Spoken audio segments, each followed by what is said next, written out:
Hi കൂട്ടുകാരെ, പുതിയൊരു വീഡിയോയിലേക്ക് എല്ലാവർക്കും സ്വാഗതം. ഇന്ന് നമുക്കൊരു കൂട്ടുകറി ഉണ്ടാക്കിയാലോ? ഇത് നല്ല ടേസ്റ്റിയാണ്. ഇത് ചപ്പാത്തി വേണമെങ്കിലും ചോറിൻ്റെ കൂടെ ആണെങ്കിലും ഒക്കെ കഴിക്കാൻ നല്ല ടേസ്റ്റി സൂപ്പറാണ്. പെട്ടെന്ന് നമുക്ക് ഉണ്ടാക്കുകയും ചെയ്യാം. അപ്പോൾ നമുക്കിത് എങ്ങനെ ഉണ്ടാക്കുന്നത് നോക്കിയാലോ?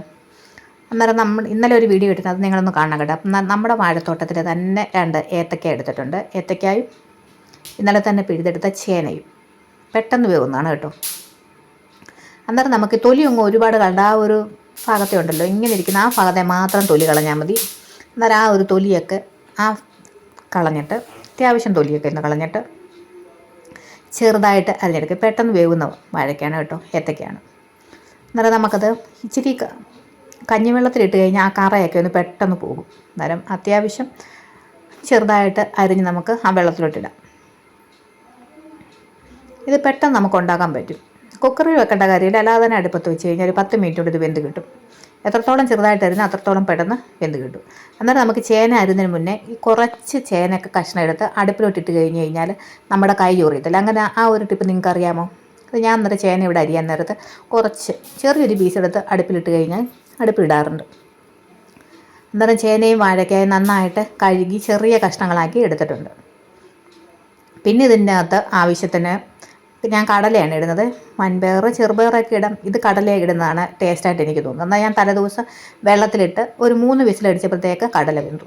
അന്നേരം നമുക്കിനകത്ത് കുറച്ച് തേങ്ങ, ഞാൻ കുറച്ച് കുരുമുളക് പൊടി ഇട്ടിട്ടുണ്ട് കേട്ടോ, ജീരകം, മഞ്ഞൾപ്പൊടി, ഒരു ഉണ്ടമുളക്. ഈ ഉണ്ടമുളക് പ്രത്യേക ഒരു ടേസ്റ്റാണ്. ഒത്തിരി അങ്ങ് അരക്കേണ്ട, അവിയലിനെക്കാട്ടിലും കുറച്ചും കൂടെ ഇതായിട്ട് അരച്ചെടുത്താൽ മതി. അന്നേരം ഞാൻ കുറച്ച് വെള്ളമൊക്കെ ഒഴിച്ചിട്ട് ഇത് വേവിക്കാൻ വെച്ചായിരുന്നു. അത് വെന്ത് വരുന്നുണ്ട്. ആ ഒന്ന് വെന്ത് വരുമ്പോഴത്തേക്ക് 3/4 വേവാകുമ്പോഴത്തേക്ക് നമുക്ക് ആ കടലയും കൂടെ തട്ടിക്കൊടുക്കുക അതിനകത്തോട്ട്. നന്നായിട്ട് വേവട്ടെ. വെന്ത് തുടയുമ്പോൾ പ്രത്യേകം അതാണ് അതിൻ്റെ ടേസ്റ്റ്. അപ്പോഴത്തേക്ക് നമുക്ക് കടുക് വറക്കാം. കുറച്ച് വെളിച്ചെണ്ണ ഒഴിക്കാം. അതൊന്ന് ചൂടായി കഴിയുമ്പോഴത്തേക്ക് നമുക്ക് കടുക് ഇട്ട് കൊടുക്കാം.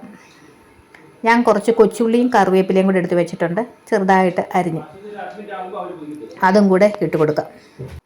അത് നന്നായിട്ടൊന്ന് ഫ്രൈ ആവട്ടെ. ഫ്രൈ ആയി കഴിയുമ്പോഴത്തേക്ക് നമുക്ക് അടുത്ത ഇൻഗ്രീഡിയൻസ് ഇട്ട് കൊടുക്കണം. ഒന്ന് ഇളക്കി കൊടുക്കുക. അപ്പോഴത്തേക്ക് നമ്മുടെ അടുപ്പ് ഇരുന്ന് നന്നായിട്ട് വെന്ത് ആ വെള്ളമൊക്കെ ഒന്ന് വറ്റിയിട്ടുണ്ട്. ഇതിൻ്റെ മെയിനായിട്ടുള്ളത് ഒരിതാണ് തേങ്ങ. ഇതാണ് അതിൻ്റെ മെയിൻ ടേസ്റ്റ്, പെർഫെക്റ്റ് ടേസ്റ്റ് ഉണ്ടാക്കുന്ന സാധനമാണ് ഇത് കേട്ടോ. എന്നാൽ നമ്മുടെ ഉള്ളിയൊക്കെ നന്നായിട്ട് ഫ്രൈ ആയിട്ടുണ്ട്. ആ തേങ്ങ ഉണ്ടല്ലോ, തേങ്ങ നമ്മൾ തിരുമ്മി വെച്ചേക്കുന്ന തേങ്ങയും കൂടെ അതിനകത്തോട്ട് നന്നായിട്ട് നമ്മൾ തീയലിനൊക്കെ ഫ്രൈ ആക്കുമല്ലോ, അതുപോലൊക്കെ അത് നന്നായിട്ട് ഫ്രൈ ചെയ്യണം. അപ്പോഴത്തേക്ക് നമുക്ക് ആ അരപ്പ് വെച്ചിട്ടുണ്ടല്ലോ അത് നമുക്ക് അതിനകത്തോട്ട് ഇട്ട് കൊടുക്കാം. എന്നിട്ട് ഇളക്കാം. ഇത് അന്നേരം നല്ലതായിട്ട് ഫ്രൈ ആയി വന്നിട്ടുണ്ട്. കണ്ടോ, നല്ല ഉണങ്ങിയ തേങ്ങയുണ്ട്, അതിൻ്റെ എണ്ണയൊക്കെ നന്നായിട്ട് തെളിഞ്ഞും വന്നിട്ടുണ്ട്. അതുകൊണ്ട് ഈ ഒരു പരുവത്തിലെടുക്കണം. അപ്പോഴാണ് അതിൻ്റെ ഒരു പെർഫെക്റ്റ് ടേസ്റ്റ് നമുക്ക് കിട്ടുന്നത്. നമുക്കതിനകത്തോട്ട് ആ വേവിച്ചതെല്ലാം കൂടെ ഇട്ട് കൊടുക്കാം. നന്നായിട്ടൊന്ന് കുറുക്കി എടുക്കണം. അത്യാവശ്യം ഒന്ന് പെരണ്ട് ഇരിക്കണം. ആ ഒരു കറി പോലൊക്കെ അല്ല, ഒന്ന് പെരണ്ടിരിക്കണം, കുറുക്ക് പോലൊക്കെ. നല്ല ടേസ്റ്റ് വേണം കേട്ടോ. കടലയും ചേനയും നന്നായിട്ട് വേവുന്ന ചേനയായിരിക്കണം, അപ്പോഴാണ് അതിൻ്റെ ടേസ്റ്റ്. വാഴക്കയും നന്നായിട്ട് വേണം, കടലയും അത്യാവശ്യം വേവണം. നന്നായിട്ടൊന്ന് ഇളക്കി കൊടുക്കാം.